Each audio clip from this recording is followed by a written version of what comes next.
illegal mining, where President John Dramani Mahama says he will not hesitate to declare state of emergency in areas affected by the menace commonly known as Galamsey, if Ghana's National Security Council advises that it is necessary. Now, speaking during a stakeholder engagement on illegal mining in Accra, the president stated that although he holds the constitutional power to declare state of emergency, such action must be based on the advice from the National Security Council, which at present believes the battle against Galamsey can be won through existing legal and security frameworks. ChannelOne News' presidential correspondent Akwesi Otre has more.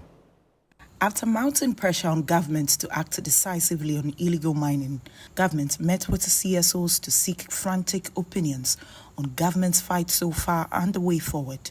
Sector Minister Amabua took the opportunity to give a breakdown on government's measures so far. The crisis we face.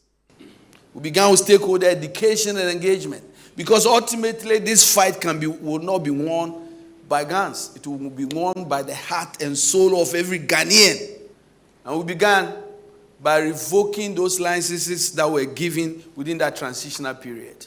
And then embark on an aggressive process to review the large scale, small scale. We just finished earlier the small scale mining review.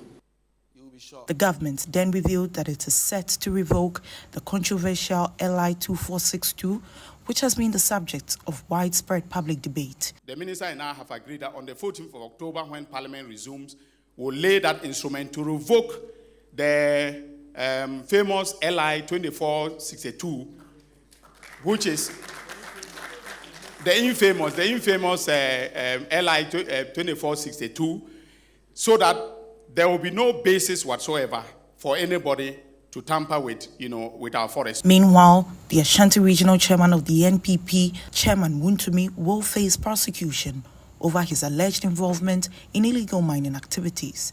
Currently, we are waiting for him to be read his right to remain silent, etc. Before we've asked that he should be brought from, Kumasi. His lawyers asked that he should be brought on Tuesday, but I'm insisting that he should be here on Monday. If he doesn't come on Monday, I'm going to order for his arrest so that he'll be brought to Accra. His rights will be read to him, and then we can start the prosecution. The president once again reiterated his commitment to the fight and declared his stance on calls for a declaration of a state of emergency. Yes, I have the power to do it. But the president acts on the authority, not only on the authority, on the advice of the National Security Council. And as at now, this moment, the National Security Council believes that we can win the fight against Galamsey without a state of emergency.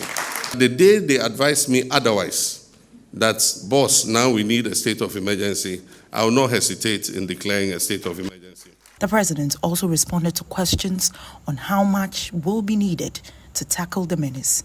Lessons learned were that in the next wave, with the formation of NIMOS, that we must deploy the military on a sustained basis, rather than when we make some wins, we withdraw them.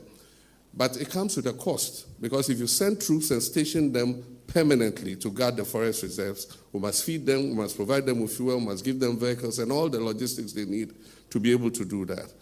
And so that links up with Franklin's question about budget. We need a substantially bigger budget than we have currently to be able to win this war. Happily, budget hearings have started. The budget for next year is going to be presented to Parliament, and my expectation is that the Minister of Finance will give a much bigger allocation to this fight against Galamsey. Well, let's stay with the president's engagement with civil society on this illegal mining fight.